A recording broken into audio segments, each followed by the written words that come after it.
Okay, I'm going to quickly go to this Word document. So, good afternoon, algebra students, you future mathematicians, you future engineers, you future scientists, entrepreneurs, and yes, even future writers and poets, among other things.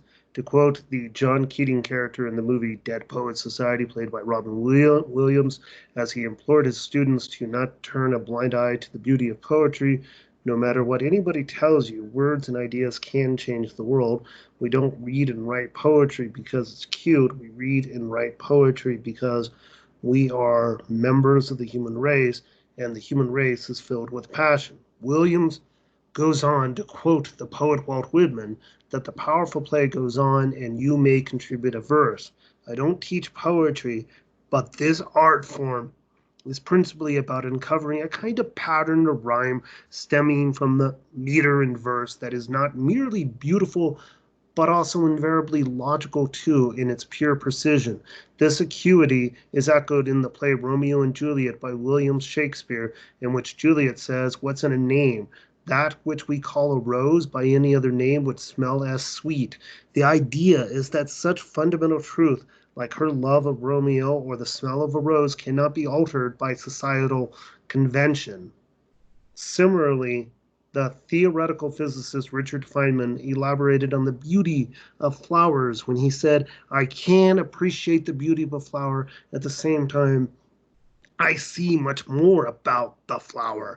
I could imagine the cells in there, the complicated actions, which also have a beauty. It's not just beauty at this dimension of 1 centimeter. There's also beauty in smaller dimensions, the inner structure, also the processes, the fact that the colors in the flowers are evolved in order to attract insects to pollinate it is interesting because it means the insects can see the color. It adds a question. Does this aesthetic sense also exist in lower forms? Mathematics, not unlike poetry and physics, it turns out, also has something powerful to say about flowers. As we turn to the website, I will pull up and go to the top. Okay, so if you stare at a sunflower for long enough, you'll see that its center is not just comprised of thousands of randomly grouped seeds, like gazing at one of those 3D art pictures. Like, can you see the vase of flowers? In the center, you'll eventually see a pattern emerging of several clockwise and counterclockwise spirals. But far from being just a pretty pattern, this formation follows a scientific formula based on a spiral sequence of numbers known as the Fibonacci sequence, Fibonacci numbers. And that's a mathematical sequence. It's an arithmetic sequence, to be more precise. It's named after the 13th century Italian mathematician Leonardo of Pisa, who was also known as Fibonacci. Each number in the sequence is created by adding the previous together. So you see that it starts with 1 and then goes on to 1 again, and then 2, and then 3, and then 5, and 8, and 13, and 21, and so on. And the reason for this is it's the optimal number of petals for the flower to have the most seeds. So there's a reason for the rhyme, so to speak. Okay, and then lastly, to my Excel sheet, Excel spreadsheet. So this is the arithmetic sequence, meaning there's a common difference, not a common ratio.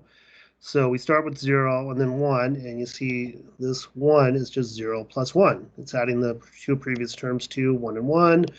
For the fifth term, we would take alpha of n minus 1. So of the fifth term, minus 1 would be the second term plus the number for the fifth term minus 2, which is 1. So that's 2 plus 1, is 3. And continuing that, whether you go through the logic inherent in the arithmetic sequence notation, or just use your human intuition and just add the two previous numbers. 2 plus 3 is 5, and then 5 plus 3 is 8. And then to do the eighth one, 5 plus 8 is 13, and so on and so on. And it's kind of like another physicist, Albert Einstein, who said that he studied physics, and I'm paraphrasing, but it was to know the mind of God. And in some way, shape, or form, this formula, this piece of math, is a tiny peek hole into the majesty and bounty that is nature.